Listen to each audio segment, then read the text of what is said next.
What do we have? Hey guys. Oh,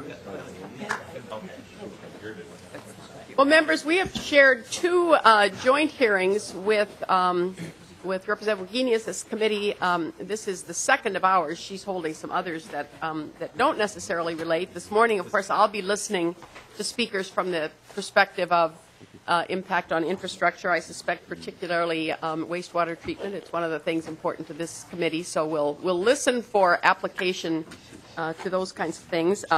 Intriguing title to this morning's hearing: Scientists and agency experts discuss extreme weather resiliency. So Dr. Seeley was here at our earlier meeting, and was a wonderful exchange. We would again, members, because you see we have quite a number of speakers, we're going to ask them to present a whole picture, and we'll hold questions for later. So Dr. Seeley, welcome to the committee.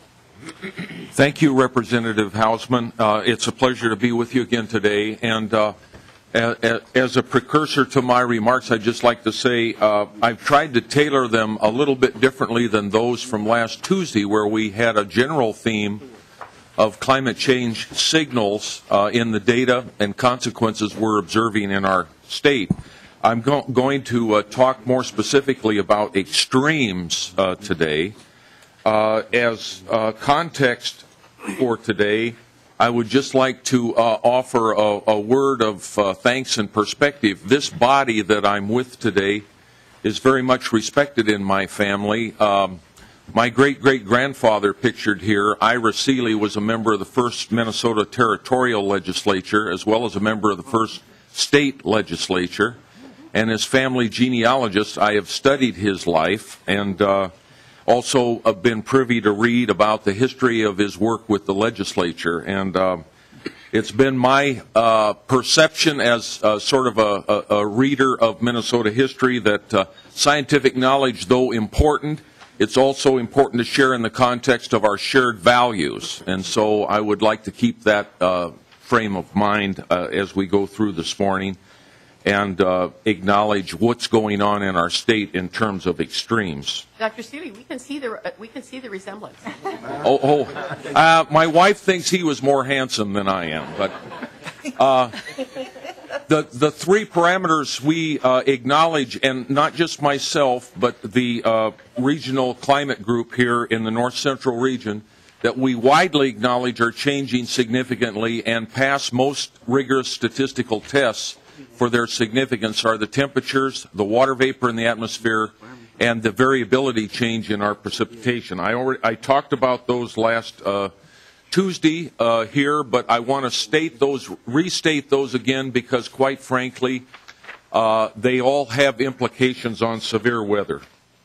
The other feature that I didn't deal with last week, but I'm sure you've heard about, is the trends in our vulnerability from the standpoint of economic consequence of individual severe weather episodes and climate matters, whether it be a drought or wildfires or severe tornadoes or things of that nature. Nationwide, all of the statistics, and many of these statistics were shared with the Senate on Tuesday of this week, show an increasing trend. The economic consequence of these events appears to be literally costing us more dearly with each passing decade. The history in Minnesota is an interesting one. I serve on the University of Minnesota Extension Disaster Education Response Team, and have ever since I came to Minnesota in the 70s. In fact, my faculty position as a climate scientist, I'm your climate scientist because it was this body that created my faculty position following the drought of 1976. And I've given a chronology here of severe or extreme events and episodes that we as a community have had to respond to since I arrived in Minnesota. And you'll see a wide range here. Some of you probably vividly remember some of these individual events and episodes. The point is that we are impacted by a number of extremes, a wide range of extremes. This last year, as I mentioned on Tuesday of last week, was the second time in our history, only the second time in our history, that simultaneously on the Minnesota landscape we had counties declared for USDA federal disaster declarations, and at the same moment in time we had counties on the Minnesota landscape declared by FEMA for federal flood disaster declarations. The only other year that's happened was 2007, but it happened again to us last year. And this is very disconcerting in my view, having studied Minnesota's climate and written about it all the way back to 1807. By the way, I'm revising my book of 2006 because we've set so many records since 2006. And so this is something that those of us that have worked in the business of climate science are concerned about because of what we're seeing in the frequency of occurrence of these extremes. Since the drought year of 1988, which, by the way, impacted us with well over $4 billion in economic consequence as a state, we've seen more intense thunderstorm rains, more flash floods, more spring snowmelt floods. Two different animals there, by the way. Spring snowmelt floods can be of extremely long duration, as they were at Fargo-Moorhead, 66 consecutive days above flood stage back in 2009, whereas flash floods are short-lived phenomena. More large hail, more tornadoes. Tornado numbers are up on average, and more heat advisories. One thing going on from a pure scientific point of view that could be appreciated is just to describe what's going on in the lower level of our atmosphere, which we call the troposphere. The troposphere is the mixing layer of the atmosphere where all the heat and moisture are transferred. It's where all the cloud systems are. The jet stream is embedded in the top of the troposphere. It steers all the weather disturbances across our continent. It's a very important feature of our atmosphere. Studies by Ben Santer at Lawrence Livermore and other researchers have shown, as depicted in this graphic, that the height of the troposphere, the mixing depth of the atmosphere, is actually increasing across time. As the planet warms, the depth of the lower layer, we call the troposphere, expands. So you have a deeper mixing depth. On the far right side there, the only perturbations in the growth of the height of the troposphere that we detect are associated with massive volcanic eruptions that disturb the atmosphere so profoundly that they actually contracted the troposphere for a brief period of time. And Mount Pinatubo is the Philippine eruption in 1991 is the rightmost depicted one on that graph.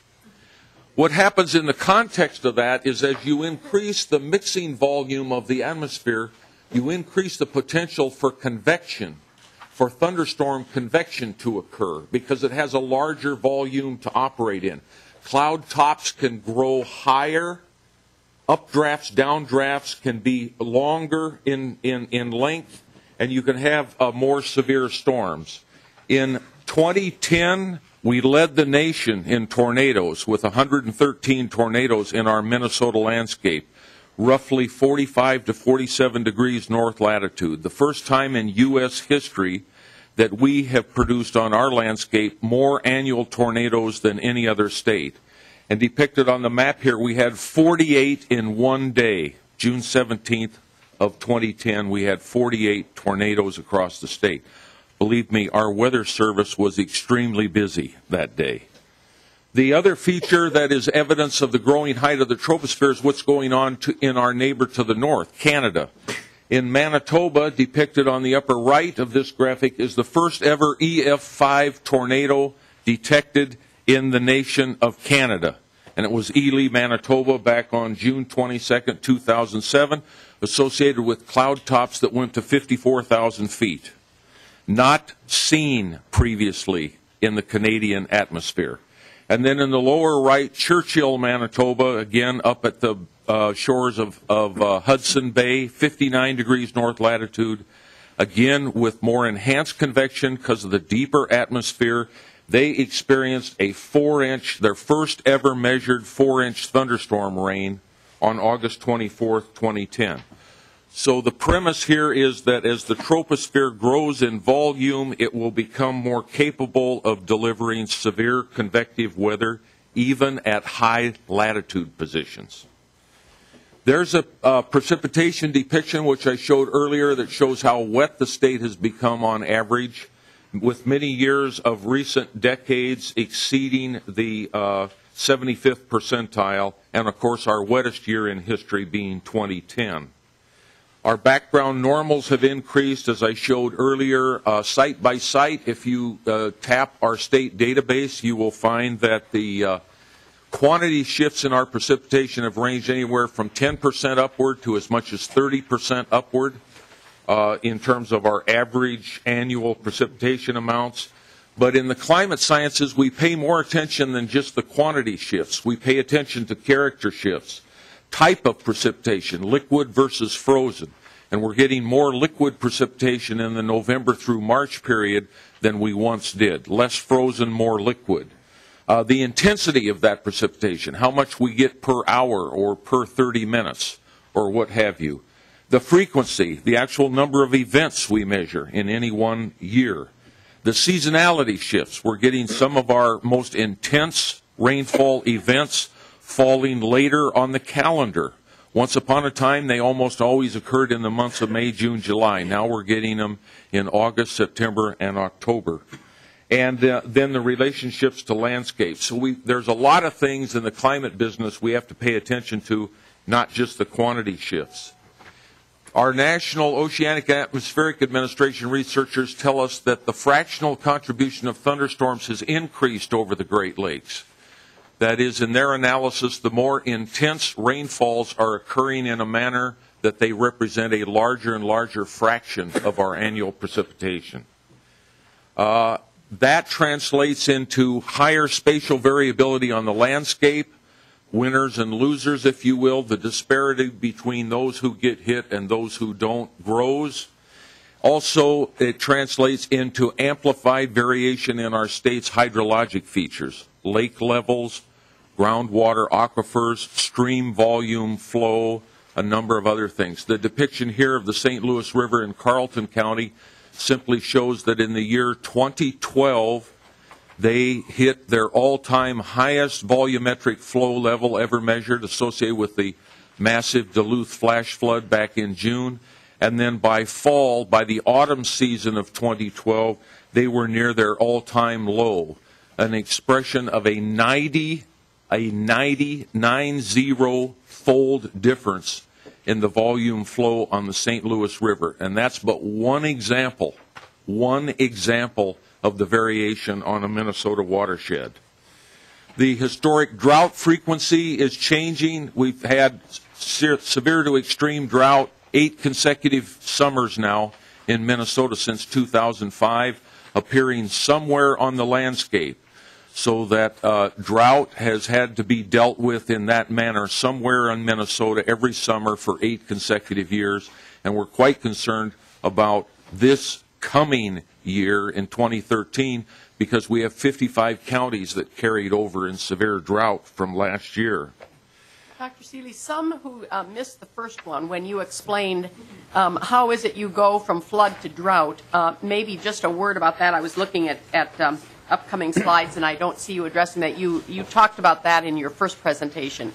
Yes, very good question. Thank you. The nature of this change, this character change, has been associated with the fact that more of our annual precipitation comes from thunderstorms. Thunderstorms inherently bring high spatial variability. They don't cut a wide swath across the state. In fact, they cut rather narrow paths more often than not across the state. So they bring abundant precipitation to some areas, but those areas they miss then are entirely missed. So the disparity between the amounts of rainfall that fall on the Minnesota landscape when you're dominated by thunderstorms becomes a magnified disparity. Even within townships, I might mention, since we do this every year for the Minnesota Department of Agriculture, even within townships we have noted differences of 8, 9, and 10 inches in growing season rainfall across townships just because of the dominance of the thunderstorm change in our rainfall pattern. So that's why we're seeing this amplified variation appear. They are accounting for a higher and higher fraction of our annual precipitation. And then just a word about soil moisture. Well, and then that translates into amplified variation in soil moisture, what gets stored in the soil, what runs off. We all know a higher volume of rainfall will run off from a 4-inch rain rather than, say, a very mild half-inch rain or a 3/4-inch rain. Fractionally, you'll lose more of that in runoff because the soil infiltration rate can't tolerate 4 inches of rain. So that translates into amplified variability in soil moisture as it does our other surface hydrologic features. That's the point I was making that's evident in our data.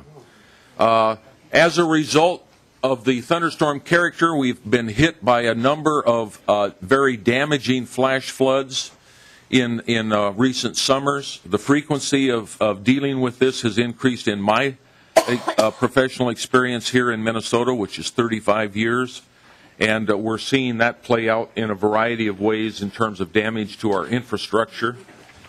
It does, however, point to a startling feature of what goes around comes around. Our Minnesota history, if it tells us anything, tells us that what goes around comes around. In July of 1867, on the Chippewa and Pomme de Terre watersheds in western Minnesota, we had the worst flash flood that's ever appeared in our history, 30 to 36 inches of rainfall in 30 hours. As you can see here, the Chippewa River, those of you that have been out here, probably have been out in that area, probably have noted that it's sometimes just a trickle, was 4 miles wide following this thunderstorm.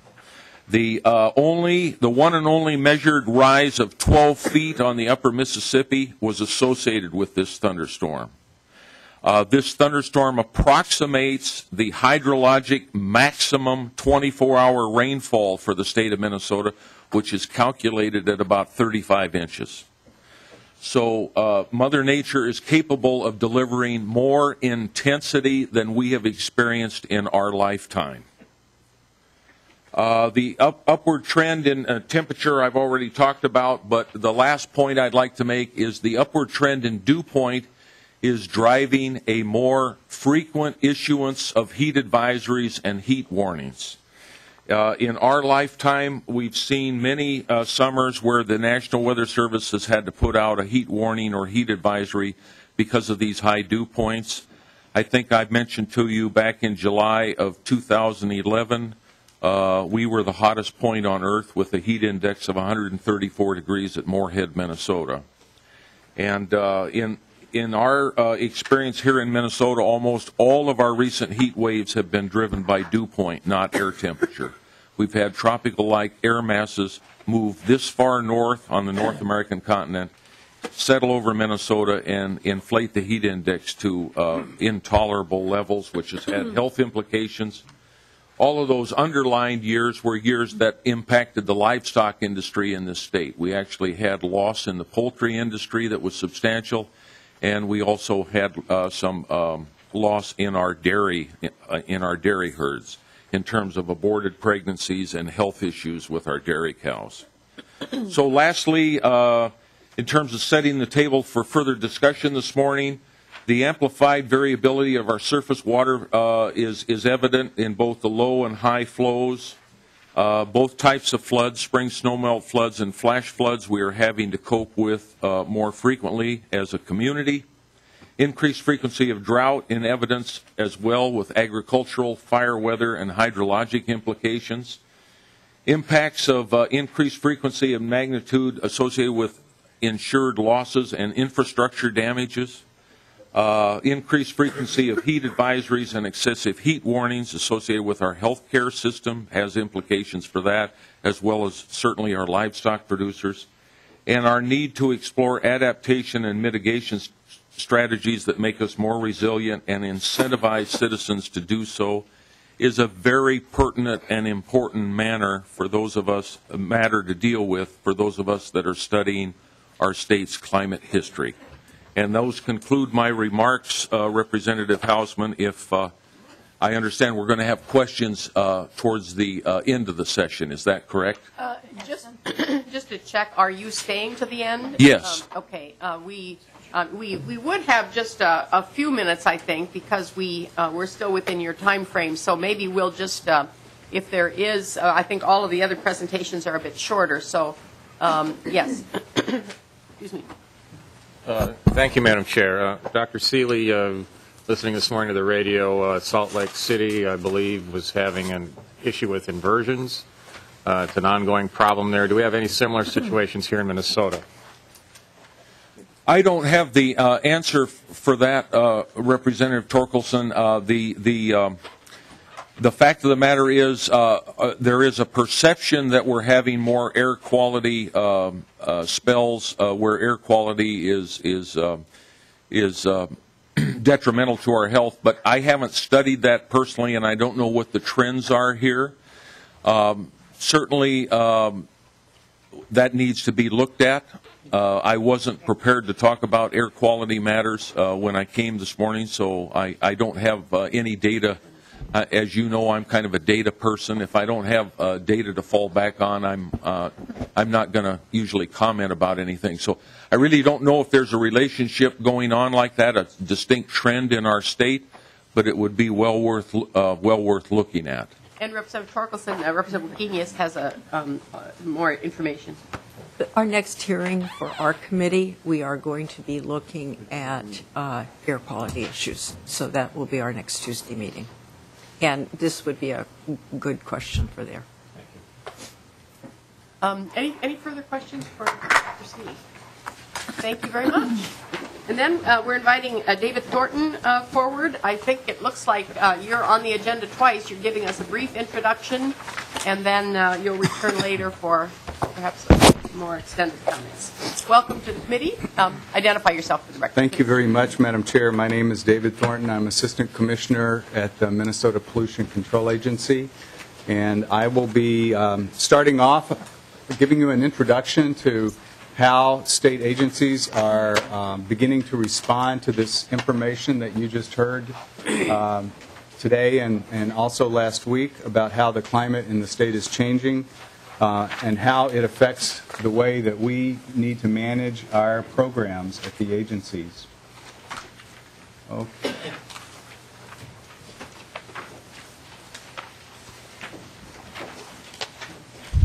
I guess I need some help getting started here. Do we have, who's our technical expert who can lend a hand there?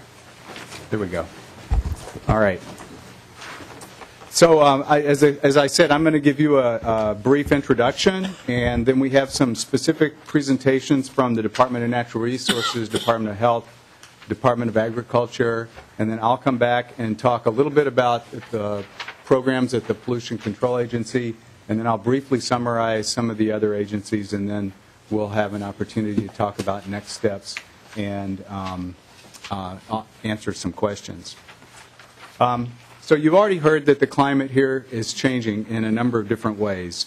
And I think the bottom line for us is that climate change has the potential to disrupt ecological, economic, and social systems, and we need to figure out how to respond to that. So just quickly, extreme weather can include flash floods, seasonal floods, drought, wind and ice storms, extreme heat, wildfire, and other events that occur as a result of these weather episodes. Climate change adaptation is what folks generally use to refer to strategies, initiatives, and measures to help humans and natural systems thrive as our climate changes. And resiliency is the ability to bounce back and recover. And as people are talking about this nationwide, the use of the word adaptation is falling out of favor, and people like to use the word resiliency. I think it has a more positive sound. State agencies recognized the need to begin working together and looking at this in a systematic way.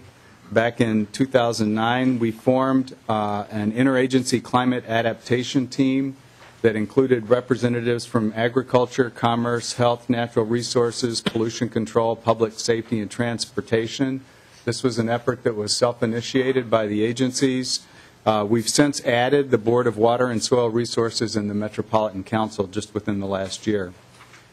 We put together a report which we essentially called a preliminary assessment in 2010, and that's on the Pollution Control Agency's website and may be available on other websites, and if you're interested, I can give you a link to that. We called it preliminary for a number of reasons. I think the whole notion of adapting to climate change is going to be an ongoing adaptive process, and there's much more that needs to be done. But basically, we started meeting to assess the vulnerabilities within the state and work together in developing responses. I mentioned the 2010 report. The major conclusions that we reached at that point in time was that spring flooding and flash flooding are probably the greatest near-term threats that we have in Minnesota, and that current regional climate forecasts are imprecise, and we need to try to find out a way to improve the accuracy of those so that we can better respond. We also concluded that we needed to keep working together to collect environmental data and develop responses. Our 2013 work plan for this coming year, we intend to update the report that we produced in 2010, continue to identify collaborative opportunities, and in particular, we believe that we need to start interacting with local units of government. We want to continue coordinating with other states and federal government and tracking developments, particularly in the science and as data becomes available. I'll mention more on this later, but we're all anxiously awaiting the National Oceanic and Atmospheric Administration's new report that they're going to be putting out soon that updates all of the precipitation frequency and intensity information for a number of Midwestern states, including Minnesota, and it will be this information that we start gearing a lot of our responses towards. And then before we move to the Department of Natural Resources, just very briefly, a number of other states are engaged in similar activities. Some are more formal than others. This map shows you the states that have some level of adaptation planning underway right now. It's most heavily present in states that have coastal areas because of the concerns about sea level increase and the potential devastation that could bring and the extreme cost associated with it. But as you can also see, there are a number of other states involved.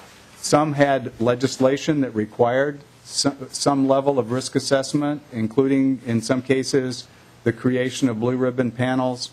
Others started working as a result of executive orders, and then a few started, as we did, in a more of a bottoms-up approach, like we've taken here.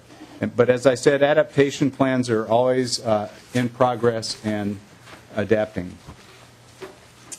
So next, Department of Natural Resources. And moving on then to the Department of Natural Resources. Welcome to the committee. Please identify yourself for the record. Thank you, Madam Chair. For the record, Dave Shedd. I'm Deputy Commissioner at Department of Natural Resources.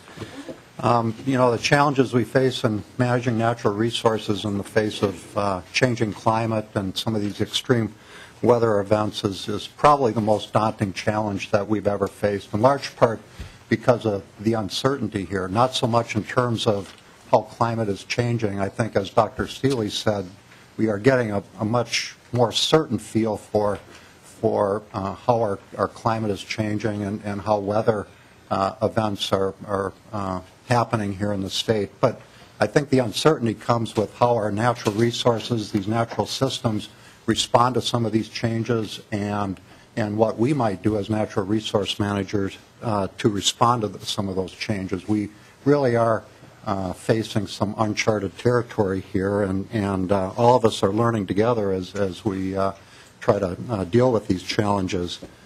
Because of the work we do, and we've got staff all around the state, our staff are often the first ones to actually see and respond to the effects of some of these extreme weather events. They're on the ground, they're responding and assisting with recovery efforts.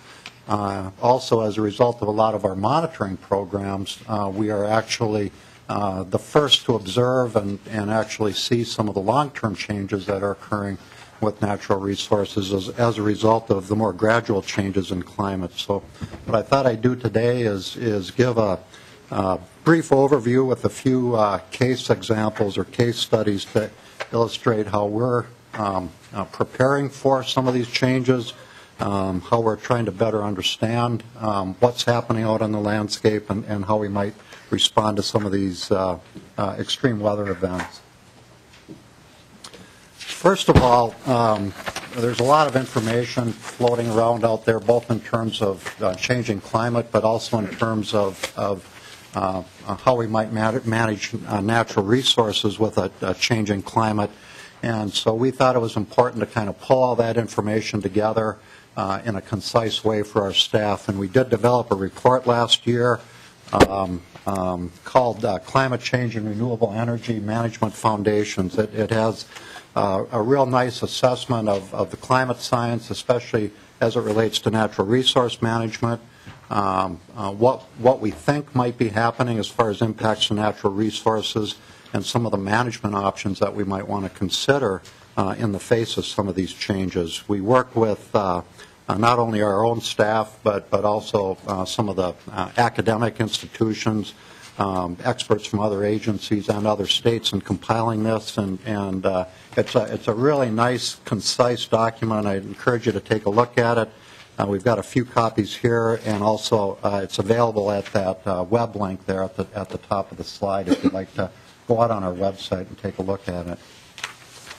So what I thought I'd do is walk through three case studies or examples here to illustrate climate impacts and some of the on-the-ground actions that we're taking, both in response to some of these impacts, but to better prepare for some of these impacts. So we'll talk a little bit about floods and drought, forest blowdown or wind throw and fire events, and then some impacts that we're seeing to cold water fisheries. And one of the common themes that you will see as I go through these case studies is the need to be proactive in preparing for some of these climate impacts by maintaining and restoring healthy landscapes. We know that healthy systems that are connected, that are well functioning, are more resilient to these changes. And so by building that resiliency in, we think these systems can better adapt and better recover as a result of some of these extreme events. What we've learned about climate change is that it really amplifies existing stressors. So if you have fragmented habitats, if you've got poor water quality, if you've got invasive species, climate change kind of amplifies the impact of those problems out in the systems and makes those problems even worse. And so building healthier systems will help resiliency, help with recovery. First of all, extreme rainfall events. Dr. Seeley talked about this a bit. The graph at the top here is some information that our climatology office in the department pulled together, and it shows the number of 6-inch rains covering more than 1,000 square miles dating back to 1860. And you can see that since 2000, the number of those large-scale, heavy rainfall events has significantly increased. And that has real obvious implications for natural systems. The rain event in southeastern Minnesota in 2007, $157 million in damage. The more recent event in northeastern Minnesota in 2012, over $100 million of damage. This shows some of the impacts from that 2012 event up around Jay Cook State Park. You've probably heard a lot about that and the swinging bridge and so forth. Basically, the larger the dot, the more extreme the damage. But all told, just in this one area here, $42 million of damage, $40 million alone to address washouts and problems on Highway 210 as it passes through the park, an additional $2 million to the park itself. So these extreme weather events are expensive and difficult to respond to. We do have some programs in place and have taken some actions to build resilience to some of these flood events. The photo here shows the city of Montevideo in 1997. That city experienced a flood event. As a result of that, we were provided some money through our flood damage mitigation program to buy out homes in the floodplain. Just 3 years later, in 2000, this flood event occurred, and those red dots are places where homes existed in 1997 that were bought out, and obviously the amount of damage was reduced as a result of that state investment. In Austin, we've spent more than $13 million, federal, state, and local funds, to remove homes from flood-prone areas, and in 2010 alone, this resulted in savings of more than $7 million. And according to FEMA, for every dollar that we invest in these kind of mitigation efforts, we get a $4 return. So we have spent a lot of money doing this kind of work over the years. We think it's a wise investment, but it's not our only strategy. We also need to try to hold the water on the land, try to slow down that water, and reduce the impacts of some of these floods. And so restoring wetlands, putting buffers on the landscape, restoring grasslands is also an important strategy. Unfortunately, we're kind of going backwards in that regard, especially in agricultural portions of the state. A recent report from the Environmental Working Group indicated that since 2008, here in Minnesota, we've lost more than 1.3 million acres of grasslands and wetlands. And that's very alarming for many reasons, but it will exacerbate some of these flood damage issues. I'm going to break from my earlier thing, holding questions, because we are moving along reasonably well, and Representative Mahoney has a question probably to this point. Thank you, Madam Chair. And this is in the context that we spend a lot of money on flood relief and flood repair. And I'm looking at the picture that you've got up there. First question, is that a picture during the flood or after or before? Madam Chair, Representative, that's during the 2000 flood. So, thank you, Madam Chair, sir. There seems to be other homes within the area of the flood that are flooded. Mm-hmm. Did we have to spend money to repair those homes that were flooded after you offered the buyout? Mr. Shedd. Madam Chair, Representative, typically no. The state funds that we receive anyway are generally used to mitigate, to buy out homes. It's voluntary. Landowners aren't required to participate in these programs. If they choose not to, they do so at their own risk, and would be wise to seek out flood insurance, I think. So. Madam Chair, one final question. So I'll rephrase the question. Mm-hmm. Was anyone's tax dollars used to mitigate the flood, the effects of the flood for those homeowners that were offered a buyout? Madam Chair, Representative, I'm not absolutely certain about that. For whenever we have these flood events, legislators, federal agencies will provide aid in various forms. I'm not sure for this specific event if there was any aid, but we can get that information for you. Representative Torkelson. Thank you, Madam Chair. Mr. Shedd, I've heard this figure batted around, this 1.4 million acre figure that came from the Environmental Working Group. Mm-hmm. Have you done anything to verify that figure is valid? Madam Chair, Representative Torkelson, we have not. I know Environmental Working Group's a very credible agency, but I'm relaying information that was provided actually at our recent roundtable event first weekend in January.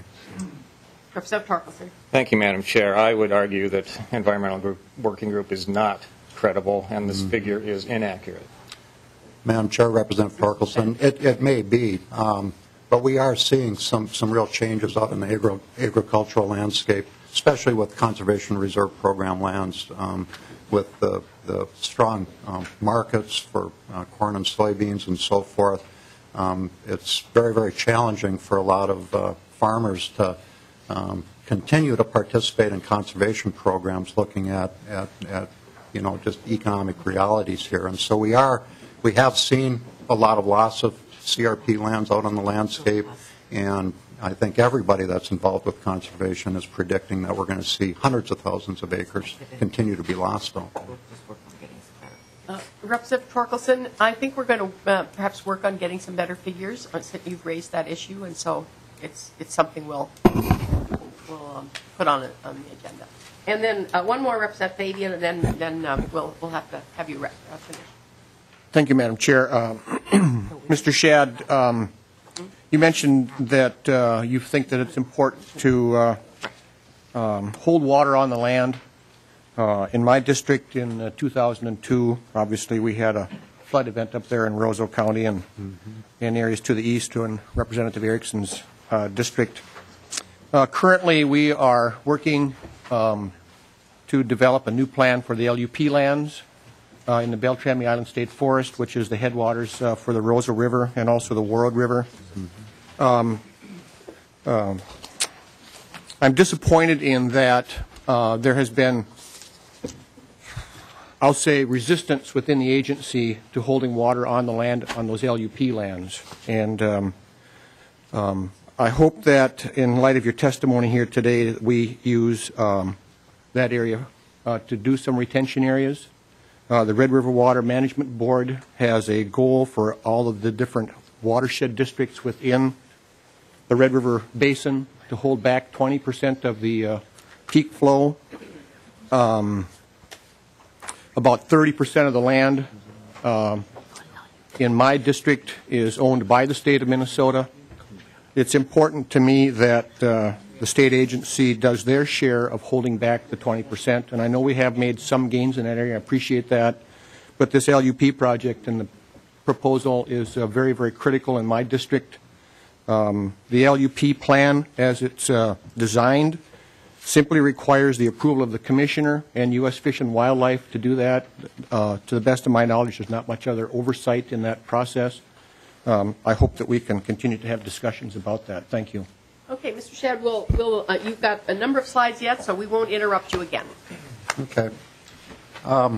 Moving on to drought, as Dr. Seeley said, we've got widespread drought in the state as we speak here, and drought has profound impacts on natural resources, groundwater, lake levels, and stream levels. It stresses forests and impacts forest productivity and increases wildfire hazards, stresses wildlife, and so forth. Prairie wetlands are especially sensitive to drought, and the graph at the bottom merely shows that the number of breeding ducks closely tracks the number of wetlands out on the landscape. And as wetlands drop, duck populations drop, and this would be true for shorebirds and other wetland-dependent wildlife species as well. One of the ways that we can build resilience to both drought and some of these big flood events are by restoring some of these natural systems. And the Prairie Conservation Plan that was recently signed by a number of conservation agencies and organizations is a good example of how we might approach that. Rather than kind of scattergunning conservation out across the landscape, if we can focus our efforts collectively in some of these core areas, some of these corridors, to build systems that are more resilient, to connect those resilient systems with each other so that species can move and adapt as climate changes is a good investment. And we have made significant investments in protection of existing prairies and restoration of grasslands, and our plan moving forward is to do that in a more focused and collaborative way. Shift now into forest landscapes and talk a little bit about blowdown or wind throw and fire. And the two examples here the 1999 blowdown in the Boundary Waters Canoe Area Wilderness, nearly 500,000 acres impacted by that. Since 2006, we've had over 200,000 acres burned, much of that in very large scale and major events. The largest was the 2011 Pagami Creek fire, which consumed 90,000 acres, but many other smaller events.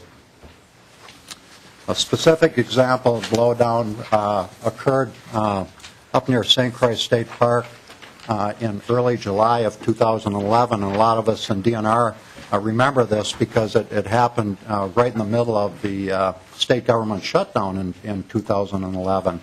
All told, that event impacted 185,000 acres, more than half of that, 97,000 acres, state land within the St. Croix State Park and nearby state forests. We had about 200 miles of roads and trails damaged, 74 buildings either damaged or destroyed. Several campgrounds were unusable for most of the summer.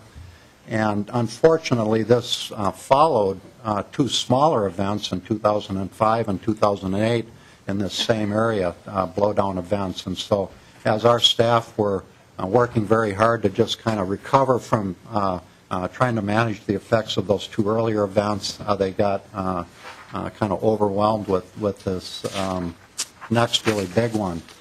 Consequences of this particular blowdown, we see increased risk for wildfire with all that dead wood laying down on the ground. It makes our forest more susceptible for insect and disease, and it creates some real challenges as far as forest regeneration.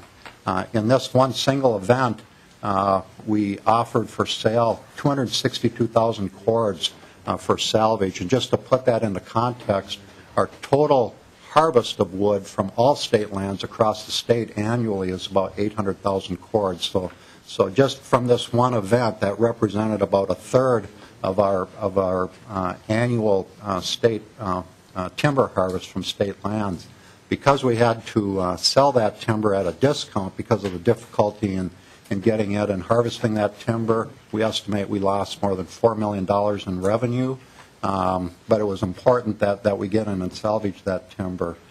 We incurred about $1.5 million in cleanup and facility repair costs, and obviously it took time away from other important and pressing duties. Now, as we look at recovery of that area, we are considering a changing climate, and so we are actually looking at restoring, especially St. Croix State Park, towards more of an open savanna-type landscape. And we're doing this with a tool that we have developed in recent years called the Ecological Classification System, or ECS. ECS basically allows us to match species, match habitats to sites based on soil and vegetation and climate and so forth. And so by actually basing restoration decisions on ECS, we are creating a more resilient community, a community that in the future will be better able to withstand both the gradual impacts of a changing climate, but also some of these more severe weather events. The second strategy that we use in building resilience in forested landscapes and in our forests, we largely have a fairly intact and functioning natural resource system. And our goal there is basically to do what we can to try to protect that and protect existing connections. And one way we do that protection is through conservation easements. The example here is the large Upper Mississippi Forest Project in Itasca and surrounding counties completed in 2010. The orange are what formerly were, or what are currently Blandon County company lands that we took a conservation easement on, protecting them from future development and fragmentation, linking up other public lands and creating an intact and connected forest and protecting that into the future. The last example I'd like to touch on is one associated with cold water fishery. and I want to just talk a little bit about a species called Cisco, and it's maybe one that you're not very familiar with, but it's very, very important.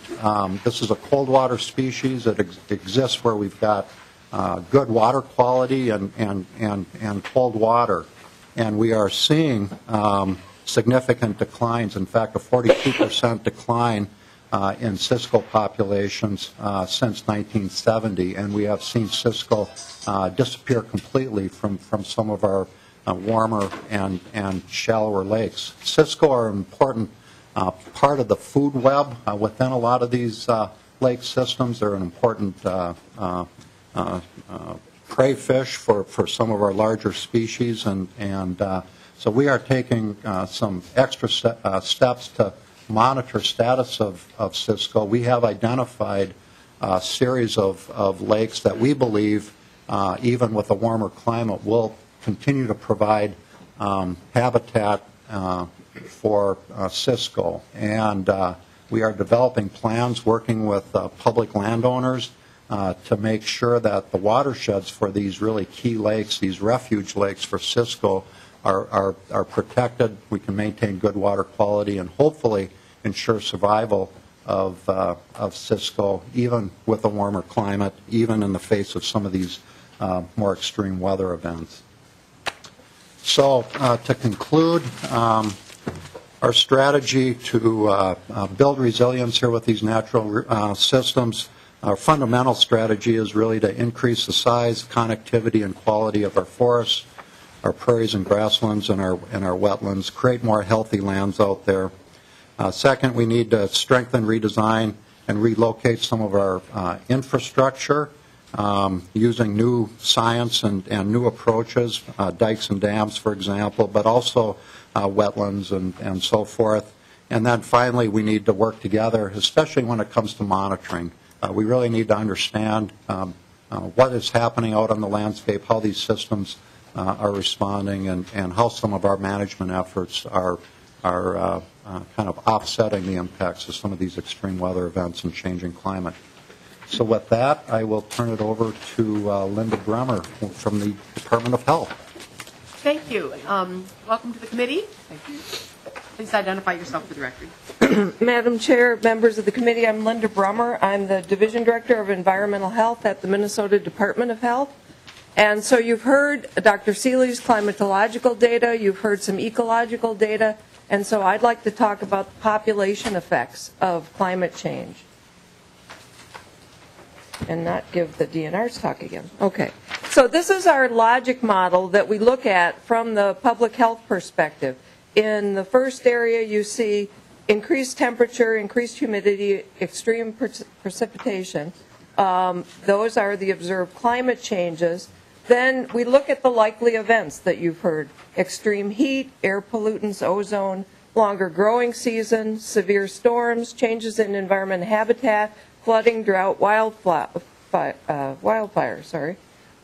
So then we look at the population effects and population outcomes. That's the last piece of this chart. The effects are heat-related illness and death, cardiovascular disease and stroke, respiratory illness, allergies, injuries, drowning, infectious disease, stress and mental illness, and displacement. And what I'd like to cover are just a few examples of what the health department, what data we combine with the climatological and ecological data would be. So the first example is the distribution of Lyme disease, and this is cases by county of residence.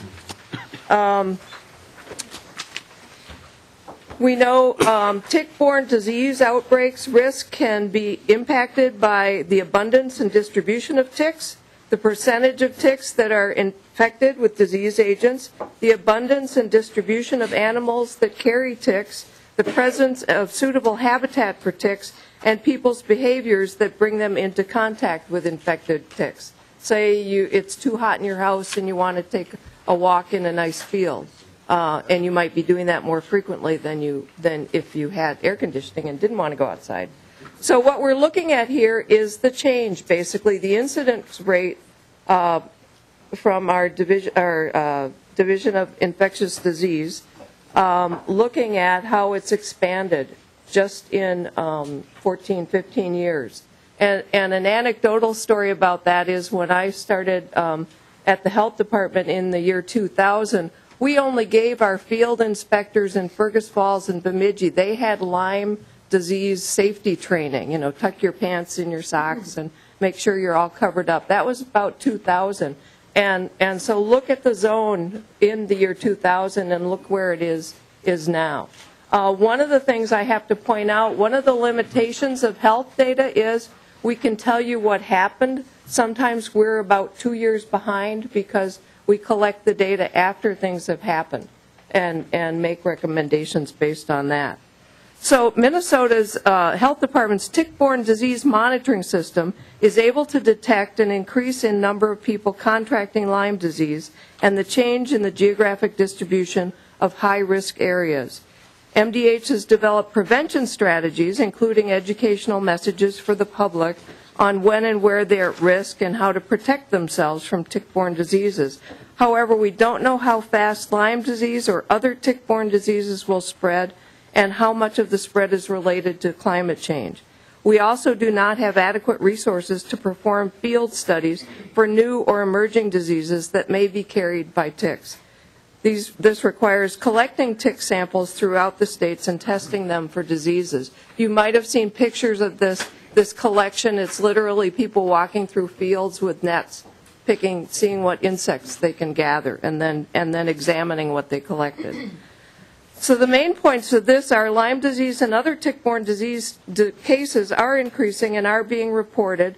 Climate variables such as temperature and humidity are critical for tick survival, but we don't know how much of the climate variables impact the changes we are seeing. MDH suspects that climate changes will change the number of cases, the kinds of tick-borne diseases, and the geographic distribution of the diseases in Minnesota. The next is an example of extreme heat, emergency department visits. We worked closely with the city of Minneapolis on some of our extreme heat responses.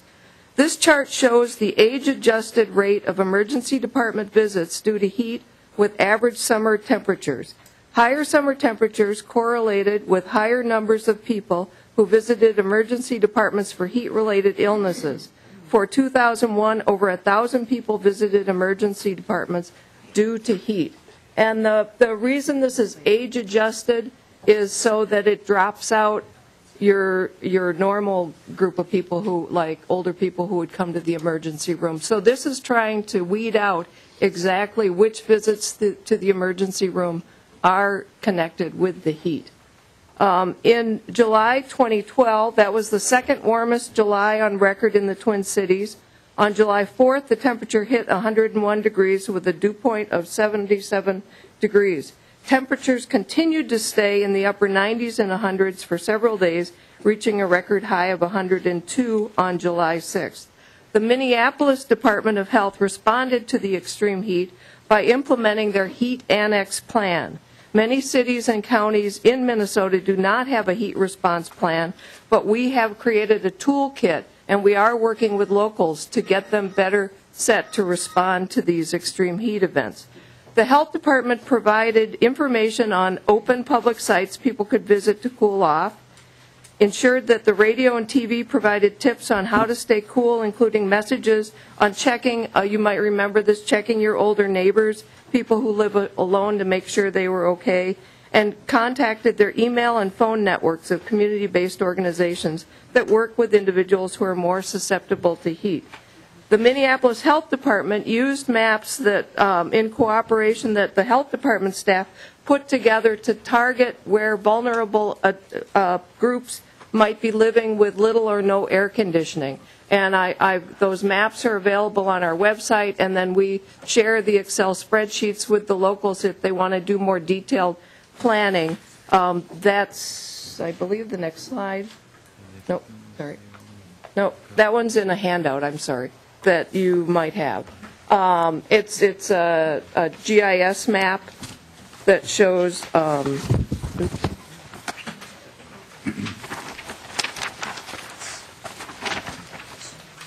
it looks like this. Do you have that one? No. There are copies up here. And so this, we tried to predict where the percentage of elderly living alone would be located, and obviously on a state level this isn't very helpful, but we do have the data behind that. And we've got several layers of data, ages of residents, young and old, the income levels, and various other parameters. So with that, we felt, unfortunately, when we work on these extreme heat events, again, the data is not always standardized. We do have a team of people who are working together to try and standardize, say, when there's an emergency management call and somebody's taken to the hospital, if we could get some codes that reflect heat stress, then we could better collect this information and help standardize a monitoring system. So the Health Department has developed a toolkit for planning and extreme heat events to help local public health and emergency managers prepare for extreme heat events. We've also provided these mapping services to several cities and counties to help their planning efforts, but we don't have an information system that can tell us in real time who and how many people are suffering from the heat. As you can imagine, we get quite a few calls from the media saying how many deaths have there been from the heat. Well, it's not anything that's coded, and actually it takes a person to go look at death records to come up with those. So once again, that's one where we can probably tell you 2 years later how many people died from the heat event. But I think in terms of the important messages, in terms of response, it's those messages while the heat event is going on. It's not, how many people died today. I think it's better to take the preventive route. So basically, this is the Minnesota Climate and Health Program.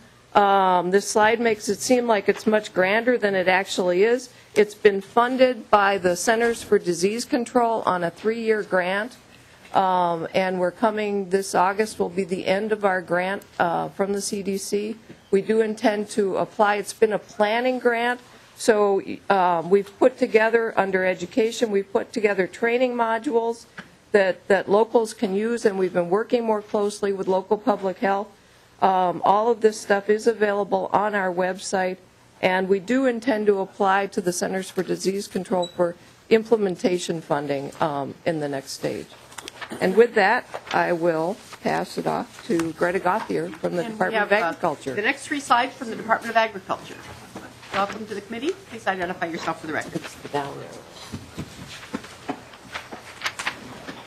Thank you, Madam Chair. My name is Greta Gauthier. I'm the Director of Government Relations at the Minnesota Department of Agriculture. Like the Department of Health, the Department of Agriculture is involved in these extreme weather events, sometimes immediately prior or during, or immediately after. Prior or during in the case of floods that we know are coming, and after also for floods, tornadoes, and droughts a little bit different, but I will talk about that in a minute. We have about 400 employees in our department, and about 150 of them are inspectors that are out across the state. They work from home offices or their car, and they inspect things like food and feed and ag chemicals and grocery stores and food processing operations. And so what happens when there is a emergency natural weather disaster is we deploy our inspectors immediately across the state or to wherever the location of the flood or tornado, et cetera.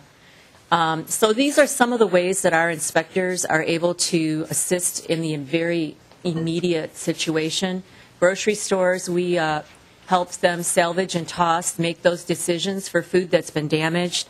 Our retail food inspectors will come back again and again and again to help the stores get it properly cleaned up and ready to do business. Feed storage, dairy farms, with the Pollution Control Agency and the Department of Health. We also address any chemical spills that may occur. We also are sampling seed and sludge and grains and water to assess damage and to make determinations about what needs to be disposed of, and then helping with that disposal. And also we work with counties in curbside collection of household hazardous waste. The Department of Agriculture has the authority from the 1989 groundwater law to collect waste ag and non-ag pesticide. So an example of a non-ag pesticide would be a structural pesticide, for example, to fight bed bugs. So what we will do in the event of a flood, for example, is work with the counties to accelerate the collection of anything that we know that might be in the path of the flood, and to get it to a higher ground or out of harm's way. We also facilitate or help farms and ag businesses remove debris, clean up, repair, and rebuild. For example, last year during the special legislative session, there was an appropriation made for disaster recovery for farmers. We make those grants, set criteria, and so forth to individual farmers. We alone, for the floods in Duluth last year, calculated a non-insurance damage amount of about $2.5 million. That's just from our work in the relief program. The Rural Finance Authority is a separate entity within the department that was set up after the 1988 drought. And one of the tools that the Finance Authority has, it does low-interest loans on a partnership basis with local banks. One of the tools is a disaster recovery loan that can be used to rebuild barns or other facilities on site. It also can be used to repair damaged entryways to fields that are flooded. And we also have the Minnesota Farmer Assistance Network. And this is kind of a one-stop number, toll-free, that farmers can call for any kind of assistance they need, whether it is financial, whether it is mental health, whatever we can do to connect farmers with the services that they might require. Our goal is to get the ag and food sector back in business, and also, of course, to maintain food safety and the integrity of the food supply. We also help formulate recovery plans. We like to have those in place at all times before these incidents strike. And we, like I said earlier, we will do multiple inspections of processing facilities, dairy farms, grocery stores, to help them recover, clean up, remove the damaged materials, and get back in business as soon as possible. Again, we want to make sure that the integrity of the food supply is intact. I will mention one other thing that our department has been starting to look at more, and that is invasive terrestrial species. As you know, the DNR has the aquatics, but we have the plants. And so a couple things that our folks in our plant protection area are seeing are that some pests are becoming established further north due to differences in temperature, so forth. Examples of these might be potato blight, kudzu, mountain pine beetle. We're also seeing another category that are blown our way every spring anyway, but they're arriving earlier in Minnesota because spring is arriving earlier. And those might include aphids and cutworms, soybean rust or wheat rust. And then we're also seeing pests that are able to have more generations per year due to the longer summers we've been seeing. And that might include the European corn borer. There's another one, the brown marmorated stink bug. And a lot of these have tremendous impact on crop production, on livestock. We also recently received a LCCMR grant to start looking at 5 plant species that we see on the horizon that we know are going to be problems in Minnesota. One of them is called Dalmatian toadflax, and it overtakes grasslands and pastures, and there will be livestock implications. We're seeing that up in northwest Minnesota. Another one is Grecian foxglove, which is already established in Washington County, and that is highly toxic to humans and livestock and to wildlife. So we are trying to get ahead of the curve on these with invasive species. Our goal is always to slow the spread, to allow more time for adjustment, both of our ag industries, our nursery industry, and so forth. And And I will say one other thing about drought. We have done a lot to try to coordinate for farmers, too. We have a hotline on our website, places where people have been able to go. The Hay Exchange at the University of Minnesota Extension, we have a connection to that. We don't provide drought services as much as the USDA does, but we link farmers as much as possible to those resources. Madam Chair, I also am the Government Relations Director for the Minnesota Board of Animal Health. And the Board of Animal Health also plays a role when there is an extreme weather event. As Dr. Seeley noted, there have been increased animal deaths due to some of these extreme heat situations and floods and tornado. The Board of Animal Health is charged with carcass disposal responsibility. And the Board of Animal Health is the lead, and it partners with the MPCA. The board goes on, we have veterinarians statewide out in the field. We'll go on site to offer assistance and direction. We prefer, as a method of disposal, composting is the most preferred, but it varies by species and situation. Biosecurity is always a top priority.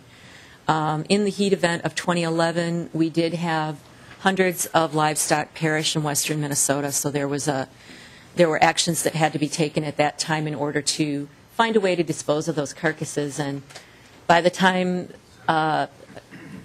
composting was not an issue, so they had to be taken to a rendering plant.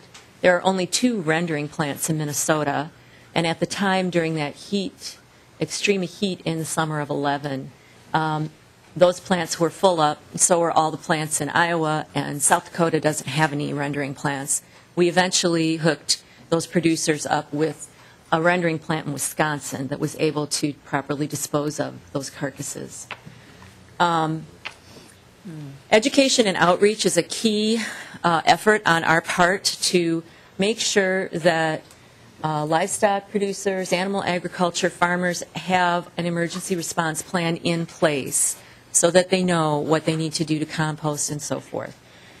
We do work with the University of Minnesota and with cattlemen's and other agricultural stakeholders in putting those plans together. We also go out and present information statewide.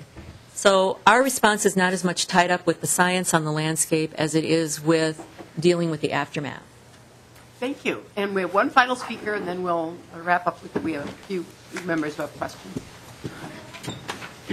Welcome back, Mr. Thornton. Thank you, Madam Chair. Again, David Thornton, Assistant Commissioner at the Pollution Control Agency. I'm going to talk a little bit about what's going on at the PCA and also a few other agencies. We are obviously most concerned with water quality, waste management, and air quality as it relates to climate change. Particularly important is our wastewater infrastructure, which is vulnerable from impacts from flooding and excessive flows into the sanitary collection system during extreme precipitation events. Our wastewater treatment facilities are designed to our siting requirements, which make them which require them to be fully operational for 25-year floods and be protected from physical damage from to 100-year floods. The trouble is that what we used to think was a 25-year flood or a 100-year flood is changing. As I mentioned earlier, we're all waiting for this new NOAA Atlas 14 report, which is going to change the understanding of what a 25-year flood, 100-year flood, and other kinds of extreme precipitation events are going to be. So this is something that we're going to have to look at and go back and evaluate things with. This is the Rushford, Minnesota treatment plant in 2007. Obviously, it was flooded. After some consideration, it was particularly of the cost to move the plant, some minor changes were made to try to further protect it from flooding.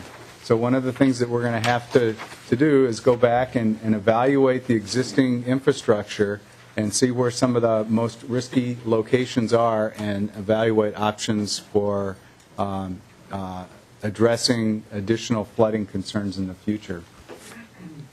Obviously, when you have a flood, you have plant bypasses. The floods in northeastern Minnesota resulted in bypasses and damage to all of these treatment systems. The total damage for that flood last summer was just to the wastewater infrastructure was $8.5 million. There are other things to consider: the possibility of wastewater reuse when we have drought, infrastructure improvements for high rainfall, and again, we need to monitor changes in flood plan maps and precipitation and go back and review the infrastructure that we have. The stormwater infrastructure involves culverts, storm sewers, ponds, and other devices. If they're inadequate, as this one was in Duluth, it can result in a bridge washout and other types of things. It can also result in pollution as excessive runoff gets into our water bodies, like this picture from Lake Superior shows. And again, the stormwater infrastructure is something that we need to go back and evaluate when we get the new information from the National Atmospheric and Oceanic and Atmospheric Administration. Again, we'll be using this data to review our infrastructure and risk potential and evaluate things from there. Our solid waste infrastructure mainly deals with the large quantities of debris that we see after floods and windstorms. We need to ensure that we're prepared to handle this excess debris, and that's what we're trying to address. As you can see, this flood resulted in a lot of damage to structures, and again in Rushford, a large amount of debris was generated as a result of the flood. And then, as an example, in northeast Minnesota last summer, Carlton County alone generated 3,100 tons of debris as a result of that flood, and that's compared to their annual amount of waste that they generate, which is 3,700 tons. So within just one storm, they created as much waste as they almost create in an entire year. So this is something that we also have to be concerned about. I'm going to move along. Air quality, you'll hear more about that on Tuesday. But climate change has the high probability of degrading air quality, especially fine particulate matter, ozone, and visibility.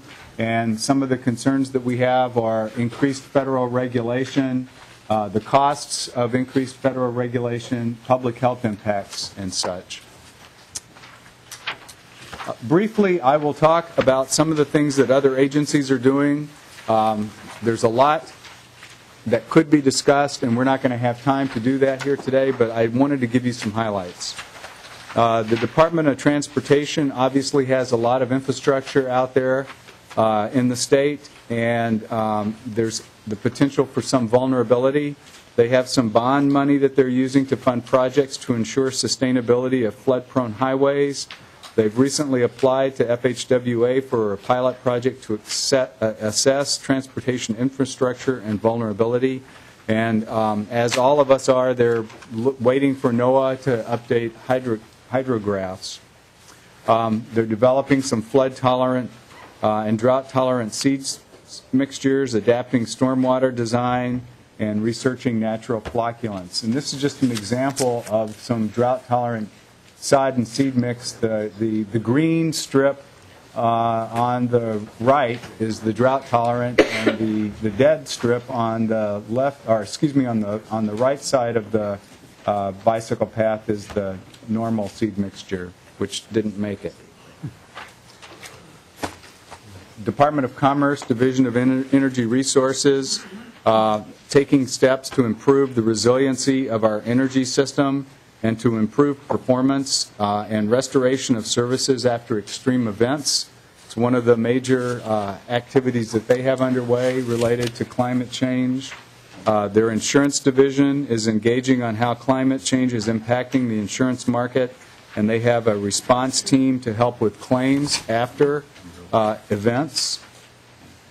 The Board of Water and Soil Resources, developing lots of efforts to help with wetland restoration, which absorbs flood waters and helps recharge groundwater.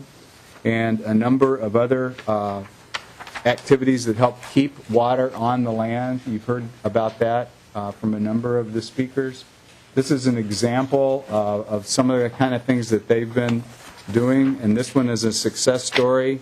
They funded a project to stabilize the stream bank of the Knife River near two harbors using woody materials and native plantings to protect against erosion.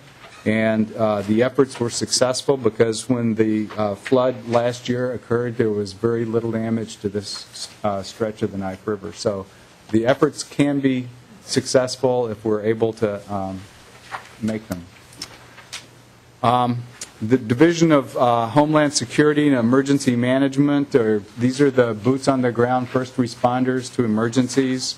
And I think the main thing that I'll say here is that they are building in the awareness of climate change and adaptation into their state all-hazard mitigation plan. So they're trying to familiarize people within their department and local responders to the need that they should have adequate resources and take mitigative measures. The Metropolitan Council manages a lot of infrastructure here in the Twin Cities, including our wastewater treatment system, and they've been at the forefront of making sure that that system is protected and resilient in the face of flooding. They also manage a lot of land in the case of the regional parks and the Metro Transit Authority, and they've been very innovative in developing ways to deal with stormwater and runoff and those sorts of things. That was just a very quick overview of a number of other agencies. I'm going to conclude with just a few brief comments about next steps. I mentioned that we want to continue our interagency collaboration. We want to pursue all opportunities for federal funding. You've heard of a few federal grants that different agencies have obtained and have been helpful.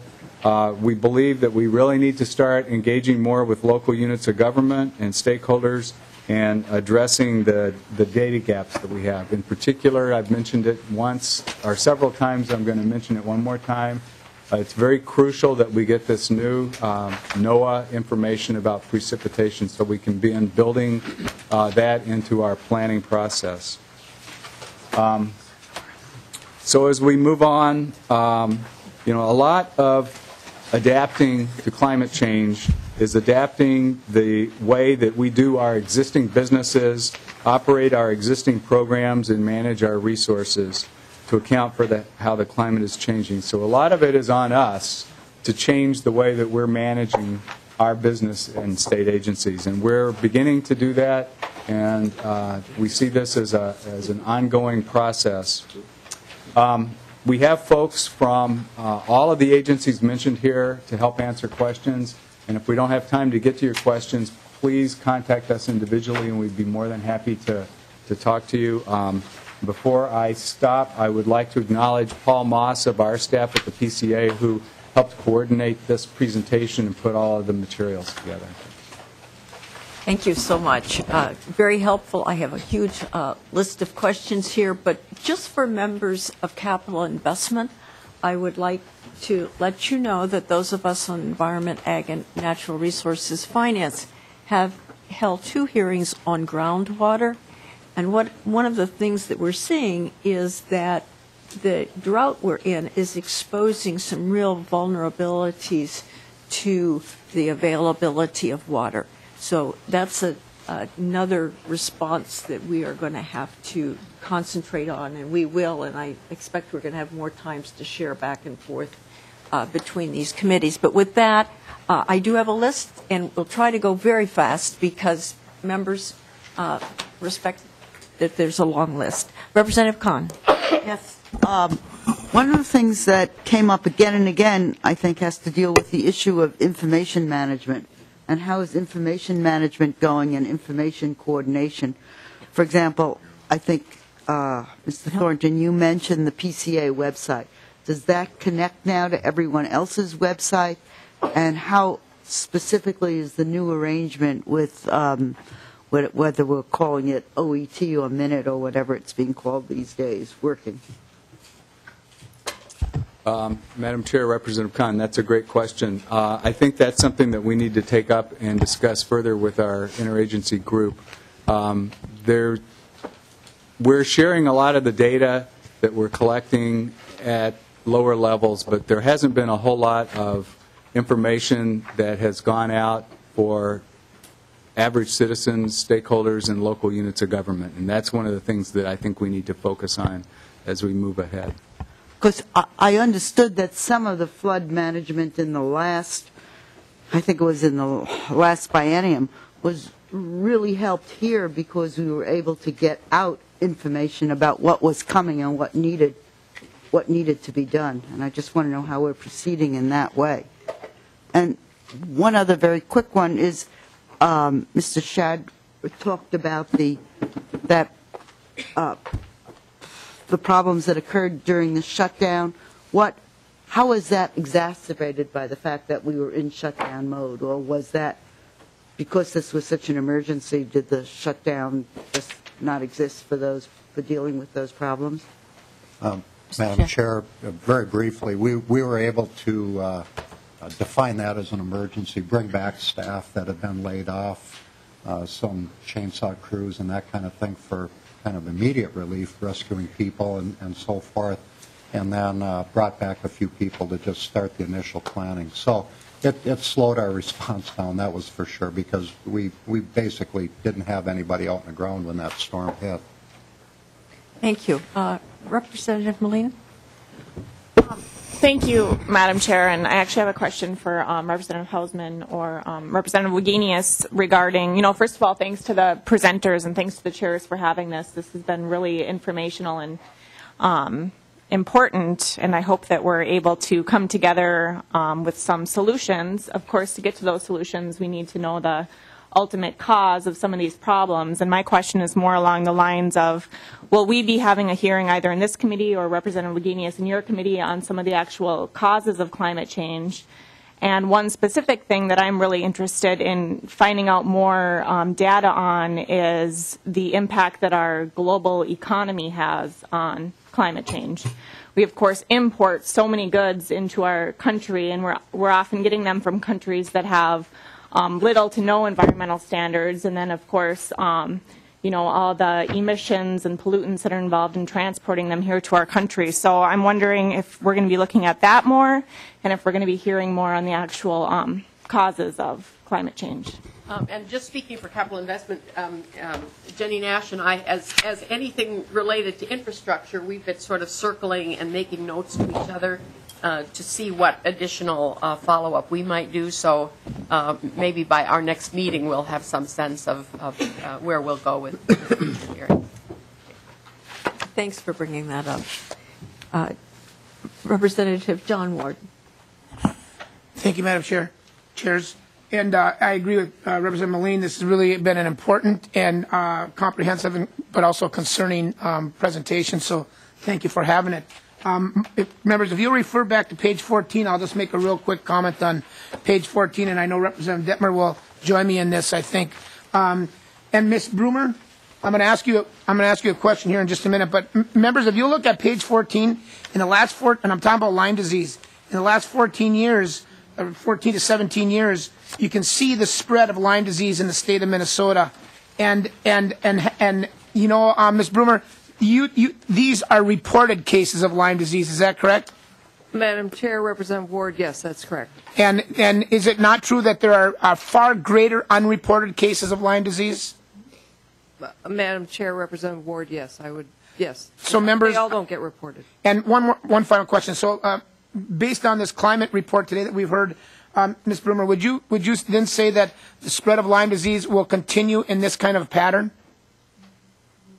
Oh, Madam Chair, Representative Ward, yes. The likelihood. Yes. The likelihood. So members, the short answer is yes. Members, I just again, as we visit about Lyme, and we've talked about infrastructure, we've talked about habitat, and we're talking about a personal a disease here as well, an infectious disease here as well. So, I would encourage all of us to make sure that on the personal level we we address these concerns and issues as well. So I just thank you for that input. Thank you. Representative Torkelson, you're next. I'm sorry. Representative Anderson, did you have a question? Yeah, quick one. Thanks, Madam Chair. Question for Dr. Seeley. I enjoy your presentations. On one of your slides, you called the year 2010 the wettest year in Minnesota state average annual precipitation. And then later on, in the listing of years that had drought, 2010 is also listed. So my question is, how do we define drought? What's the threshold for saying we're in a drought? Or just explain that, please. The tool used to assess drought in this country has been the Palmer Drought Index for multiple decades of time. The National Oceanic and Atmospheric Administration, along with the Drought Mitigation Center in Lincoln, Nebraska, conducts drought assessment on a weekly basis, state by state, county by county in the U.S. The definitions for levels of drought are defined in a description of the Palmer Drought Index. I can provide you personally with a lot more background on that. The fact that we have over 1,500 precipitation observers in the state of Minnesota is the pool of data that went into the assessment of annual precipitation, and it's that pool data that we use to define 2010 as the wettest year on a statewide basis. Embedded in those data were counties and individual observers within townships that were so deficient in precipitation that they had fallen in the Class 3 or Class 4 Palmer drought category of severe or extreme drought. So embedded in the wettest year in state history, we did have sections of the landscape that were indeed in Class 3 or Class 4 drought for some period of time. Thank you. Representative Earhart, did you have a question? I did, Madam Chair. When I was here a few years ago, I think some attitudes have changed, but I'm going to check. You folks are all scientists here today, and you're convinced that we're in a period of climate change, I assume.